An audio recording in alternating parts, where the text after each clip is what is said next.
So yeah, let me kick off by just saying the lovely Charlene and we returned late last night from DC. And it was an adventure, and to say that I have some impressions is an understatement. I mean, first of all, I will point out that she and I have really had some unique opportunities over the years to attend spectacular events, to even be present for history-making moments. I mean, we were there when Republicans took back Alabama's government after 136 straight years of Democrat control. We attended the balls, all the speeches. I was personally there when U.S. troops destroyed al-Qaeda on the battlefields of Afghanistan at the beginning of the war and rode horses across the northern regions of that nation. I personally handed a copy of the new Iraqi constitution to leaders of the newly elected government in Baghdad in the beginning of that war. Every once in a while, I've been able to stand next to heroes or leaders or preachers or politicians who were truly impacting culture and changing their times. But at the same time, I'll be honest with you, I'm not prone to seek those moments out.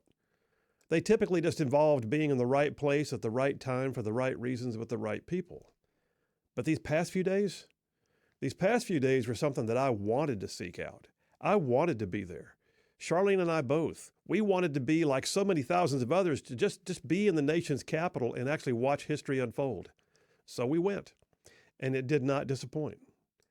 And to say that we're tired right now would be an understatement. I mean, hotel living ain't grand, right? Every Uber ride was apparently upcharged by double because they could. But every street was also closed, which meant that more than once we just had to tell our driver to let us out and we'd walk the last mile, which we did. Plans also changed on a minute-by-minute basis. We went to D.C. with tickets to two balls, the inauguration, the governor's prayer breakfast, the Trump rally on Sunday, and the victory parade all had tickets, and yet we arrived to find that everything had changed. The inauguration was now inside. The rally and the parade were now first come, first serve. And the weather, wow, the weather made it all the more exciting. Was it cold? You better believe it was cold. Did it snow? Some, but it also sleeted and rained while we were out walking. And then the road closures. Look, it felt like there was no rhyme or reason. We once walked a mile and a half in freezing weather and sleet, only to find the last quarter mile was blocked by barricades that had the crowds hemmed into the sidewalks. There was no way to get to our hotel. I finally walked up to the 10-foot high steel mesh fencing, and I called a police officer over and I asked him, I said, hey, how do we get to our hotel down there?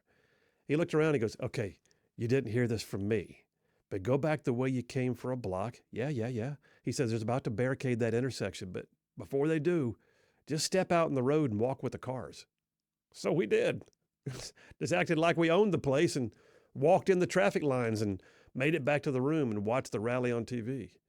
Well, by then we were fine with that, by the way. We had one Uber driver that began asking me for directions. I don't live there. She was so frustrated trying to get through the gridlock and the barricades. I had to remind her that she's the one who lived there, not us. This was her job. Security was unreal. Security, wow. Thousands of National Guard, police, Border Patrol, Secret Service, and an unknown number of city workers all bundled up against the cold, manning every street corner and lamppost you can imagine. But I got to be honest with you, aside from all that, there was still like a magical feeling in the whole area. I mean, everywhere you went, there were throngs of people wearing Trump hats and sweatshirts and MAGA jackets. There were outbreaks of spontaneous applause and people slapping backs and talking about how great everything felt. The air in D.C. was different. The mood was kind of electric, and I wouldn't have missed it for the world.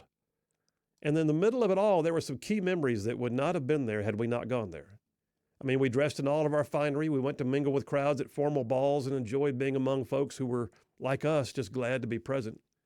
We met with friends and colleagues and like-minded folks from Alabama for Governor Ivey's prayer breakfast, and praise and worship broke out while we were there. I hung out in the waiting area of a store and made a new friend from Alaska as both of our wives were shopping for clothes we didn't know they needed, and compared notes on how our respective states were responding to the incoming new administration. Alaska and Alabama, we discovered, are worlds apart, but there are right-side ruffians everywhere, and we saw things the same way. We connected with friends we hadn't seen in a while. We had a great time laughing over an Italian dinner at Filomena's in Georgetown, and while we were there, half the restaurant broke out chanting, USA, USA, in the restaurant.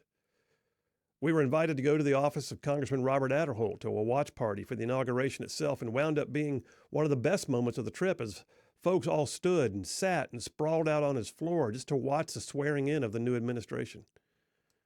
Look, I'll be honest with you, that was significant. I mean, I remember being in a military chow hall once, headed to Iraq, when the TV news broke in the chow hall that we had captured Saddam Hussein.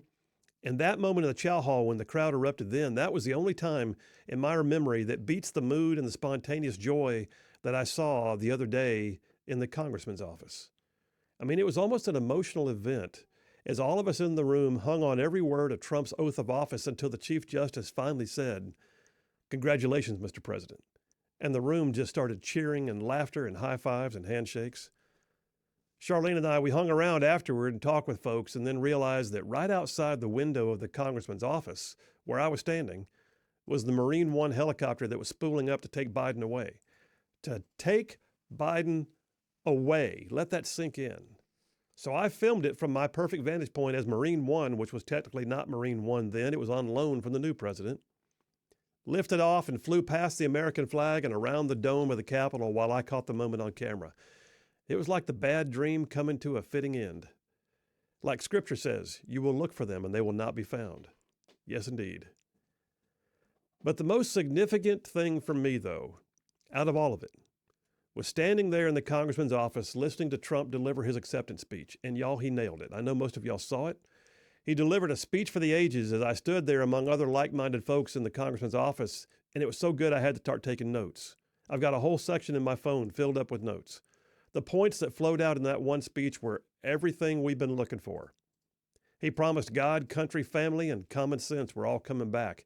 He vowed that the, quote, golden age of America starts now. In that speech, Trump pulled no punches. He said everything he wanted to say. He did not care who was sitting to his left hand while he said it. They tried to kill him. They tried to destroy his character. They tried to ruin his business. They tried to disrupt his family. And they certainly tried to rebrand America in their own image. So why would he not say the things that he said? The entire time, too, he appeared relaxed but resolute. Some of his key points were delivered with emphasis and then a stare at the audience that said, "I'm not kidding." He called out the southern border. He called out the weaponization of government. He called out lawfare. He called out economic ruin. He said the turnaround time begins now. Right now. He called for unity, and he also said, though, that we will not forget our God. He labeled the whole thing as the revolution of common sense, and what made it all the more enjoyable is that Biden and Harris looked miserable the entire time he spoke. He said it's time once again to act with the vigor of being the greatest nation. We will not be deterred, he said. We will pursue our manifest destiny into the stars, and we will pursue planting the American flag on the planet of Mars. He remarked on the history of what it took to build this country. Everything from westward expansion to the splitting of the atom and launching mankind into the heavens. If we work together, he said in that speech, there's nothing we cannot do and no dream we cannot achieve. He said, in America, the impossible is what we do best. And I love that line. But his closing quotes, and I'll close with this, were perhaps the most electric. He said this, and I'm putting it in quotation marks now. He said, after all we have been through together, we stand on the verge of the 4 greatest years in American history. We will reveal and revel in the nation we love. We are one people, one family, and one glorious nation under God. So to every parent who dreams for their child and every child who dreams for their future, I am with you, and I will win for you, and we're going to win like never before. And then he added this, and I quote again, he said, quote, America will be respected again and admired again, including by people of religion, faith, and goodwill. We will be prosperous. We will be proud. We will be strong, and we will win like never before. We will not be conquered. We will not be intimidated. We will not be broken, and we will not fail. And from this day on, the United States of America will be a free, sovereign, and independent nation. We will stand bravely. We will live proudly. We will dream boldly, and nothing will stand in our way because we are Americans.